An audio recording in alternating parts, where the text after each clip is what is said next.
And it was so awesome that Mother Nature fully cooperated with our weather this weekend.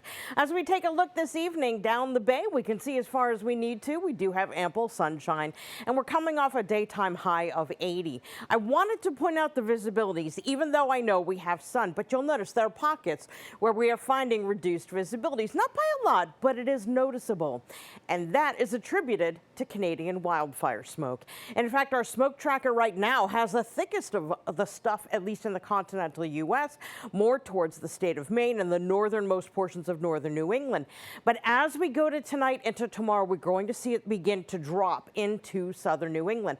And as a result, once we hit about midday, we are expected to see some haze, giving a gauzy appearance to the sky and maybe even a deterioration in air quality. I know Vermont is the only state in the Northeast that has already issued an air quality alert for tomorrow.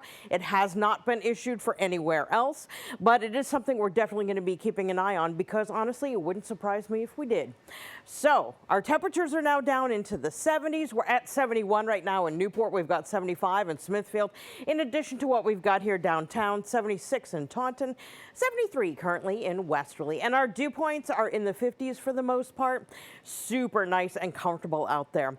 So our muggy factor really isn't going to be much of a factor. As we look through the week ahead, we're pretty much living in the comfy range, as dew points are expected to be lower than 60 for several days. The only time we see it pop up is about Wednesday afternoon.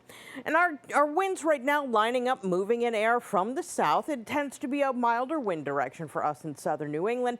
And indeed, it was milder than yesterday's high in the upper 70s. Satellite radar, we're checking clear. There isn't a whole lot to show you here. And that's kind of the point with high pressure in charge. We're looking at sun-filled days and clear nights. Now, looking ahead, we do have the potential of seeing smoke and haze leading to poor air quality for Monday. This is part of a prolonged dry weather trend. There are, of course, two exceptions, which I'll explain in a minute. And you're going to want to water your gardens this week because Mother Nature doesn't look like she's going to be doing it for you. So our future cast, as we take a look at the region, clear skies. That's what we've got as we go overnight. And we're going to start tomorrow with temperatures in the 50s for most areas. Moving through the day with plenty of sunshine, we're going to find it a much milder day, warmer day, really, with temperatures in the upper 80s. Possibly even lower 90s in the areas that have the most blacktop. So we're talking Providence and Pawtucket, possibly even into Warwick too. Now, as we go to Tuesday, we're going to start to move in more clouds. We're going to interact with those a little bit more. And our rain chances are really, really low. Although if this forecast gets spoiled, Tuesday is going to be the day.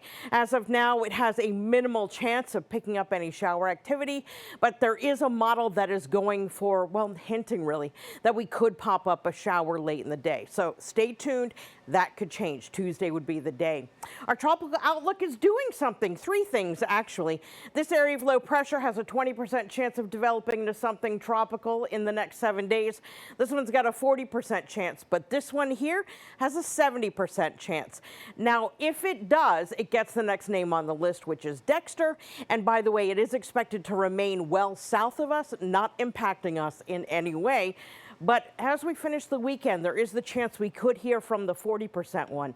Friday is not going to be that hot.